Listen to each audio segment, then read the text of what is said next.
अस्सलाम वालेकुम जी, voice of America में खुशामदीद। इस वक्त हमारे साथ मौजूद हैं साबिक वज़ीर-ए-आज़म और पाकिस्तान तहरीक-ए-इंसाफ के चेयरमैन इमरान खान। आइए उनसे बात करते हैं। पाकिस्तान में जो है अब इंतखाबात के लिए मुसलसल मुतालबा है आपका और कोशिश भी करें। जब भी इंतखाबात होते हैं, तो आपका असल मुकाबला नून लीग के साथ होगा या एस्टेब्लिशमेंट के साथ होगा? देखिए, इस वक्त तो नून लीग, पीडीएम और इस्टेब्लिशमेंट सब एक तरफ खड़े हैं। तो ज़ाहिर है अभी तक जो हमने बाई इलेक्शंस लड़े हैं, जब से हमारी गवर्नमेंट गिराई है इन्होंने, और वो भी इन सब ने मिल के गिराई थी। और वो तो अब एक जनरल बाजवा का कोई एक उन्होंने सहाफ़ी को बयान भी दिया है कि हमने किस वजूहात से गिराई थी गवर्नमेंट, तो वो मान गया है रजीम चेंज का। तो इन्होंने मिल के गिराई थी, उसके बाद सब इकट्ठे रहे। हमने 36 बाई इलेक्शंस में से 29 जीते, इन सब को हरा के। ये सब एक तरफ खड़े थे और हमने उनको हराया। और लग रहा है कि अभी भी जो इलेक्शंस होंगे ये सब मिलके हमारे खिलाफ लड़ेंगे।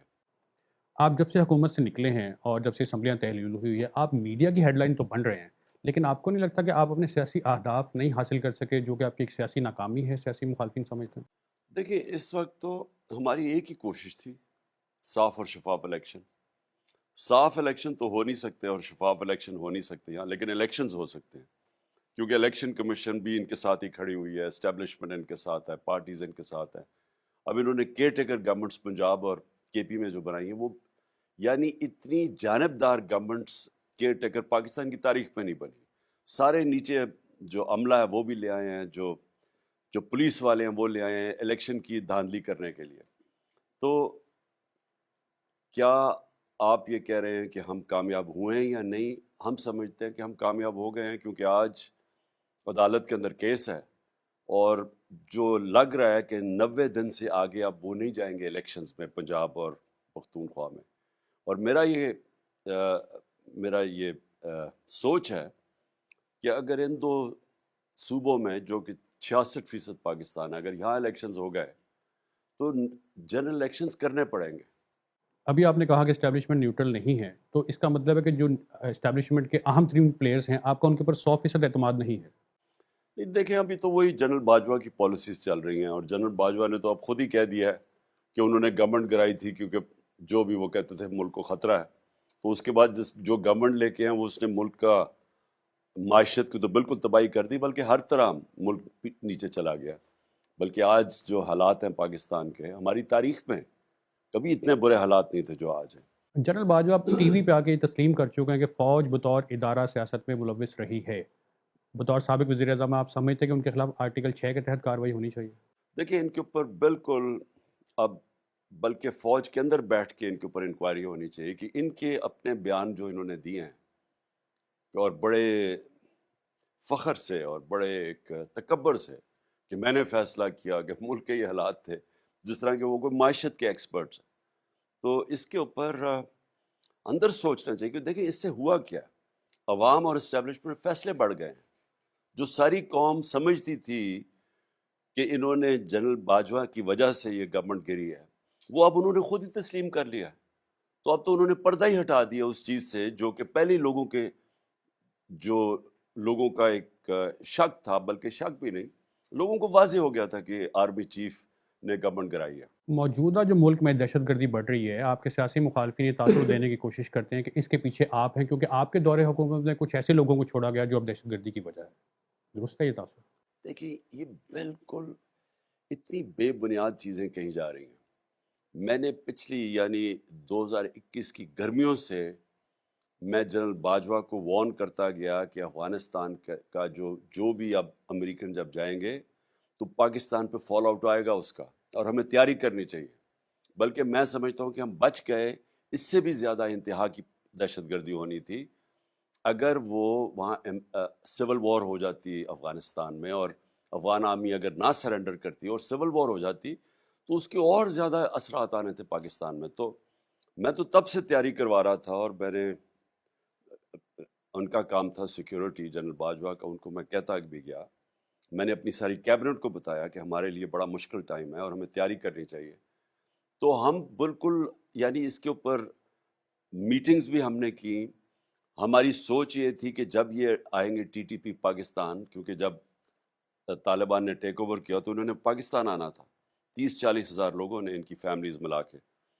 تو تب سے ہمارا یہ سوچ تھی کہ اگر ہم نے ان کی ری سیٹلمنٹ اور وہاں کے مقامی لوگوں کے ساتھ مل کے ان کے ساتھ بیٹھ کے نہ کی، اس کے برے اثرات آئیں گے. ہماری گورنمنٹ چلی گئی، انہوں نے کوئی توجہ نہیں دی، تو آہستہ آہستہ یہ بڑھتا گیا ہے.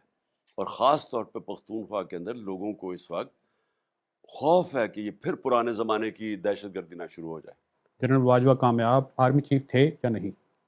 دیکھیں، جنرل باجوہ نے ہمارے دور میں جب ہم اکٹھے تھے تو کئی چیزیں جب ہم کہتے تھے ایک پیج پہ ہیں، تو کئی چیزیں جب سب سے آرگنائزڈ ادارہ فوج وہ گورنمنٹ کے ساتھ مل جائے، جدھر سول ادارے سارے کمزور کیے گئے ہیں، ان دو خاندانوں نے، کرپٹ خاندانوں نے بھی کمزور کیا اور مارشل لاء نے بھی ان کو کمزور کیا، تو ایک ہی آرگنائز ادارہ تھا، تو وہ جب اکٹھا ہو جاتا تو گورنمنٹ افیکٹو ہو جاتی ہے.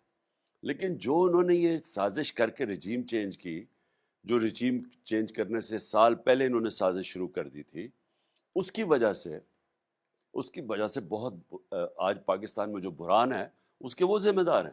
ایک عوامی تاثر ہے کہ جو آپ کی اور پریزیڈنٹ ٹرمپ کی جو ایک فریکوینسی تھی، وہ ایک اچھے تعلقات تھے، وہ جو بائیڈن کے ساتھ نہیں بن سکے. اس کی کیا وجہ ہے کہ کیوں نہیں بن سکے وہ تعلقات؟ میرے خیال میں افغانستان تھا اس میں، کیونکہ مجھے لگتا ہے کہ جو بائیڈن جب افغانستان سے وڈرال کا ٹائم تھا، وہ ایک ان کے اندر تاثر پایا جا رہا تھا کہ پاکستان ذمہ دار ہے کہ امریکن نہیں کامیاب ہو سکے افغانستان میں. ان کے اندر ایک بہت تاثر تھا ان کی گورنمنٹ کے اندر. میرے خیال میں اس کی وجہ سے وہ کوشش تھے، تو اس لیے میرا کوئی رابطہ ہی نہیں ہوا. جیل بھرو تحریک چل رہی ہے، کیا آپ جیل جانے کے لیے تیار ہیں؟ دیکھیں، ہم سب کو یہ جہاد کے اندر، یہ جہاد ہے اس وقت.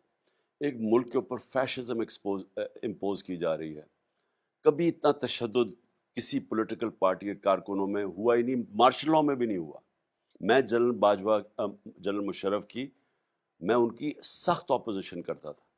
مجھے جیل میں بھی ڈالا 8 دن، لیکن میں نے کبھی اس طرح کی فیشسٹ ٹیکٹکس، جو انہوں نے سارے بنیادی حقوق ہمارے ختم کیے، جس طرح تشدد کیا گیا، کارکنوں کو جیلوں میں ڈال کے انہوں نے تشدد کیا، ہمارے لیڈرز کو، شیخ رشید کو، اعظم سواتی کو، شہباز گل کو، فواد چودھری کو، اس کے علاوہ صحافیوں سے جو کیا، ارشد شریف کا جو قتل کیا ہے، ایسا تو کبھی پاکستان میں پہلے نہیں ہوا. تو جو بنیادی حقوق ہیں ہمارے، ان سارے حقوق کی انہوں نے خلاف ورزی کی ہے، اور یہاں کوئی کسی قسم کی پروٹیکشن نہیں ہے. تو ہم نے اس لیے فیصلہ کیا کہ بجائے یہ ہمیں سپریس، دبائیں اور دھمکائیں، دو طریقے ہیں نا، یا انتشار کی طرف نکل جائیں، توڑ پھوڑ ہو، اور یا پھر ہم پرامن ایک نان وائلنٹ طریقہ جو ہے جیل بھرو طریق، تاکہ ان کو ہم ایکسپوز کریں. اگر آپ گرفتار ہوتے ہیں تو کیا اسی جیل میں رہنا پسند کریں گے جس میں نواز شریف کو رکھا گیا تھا؟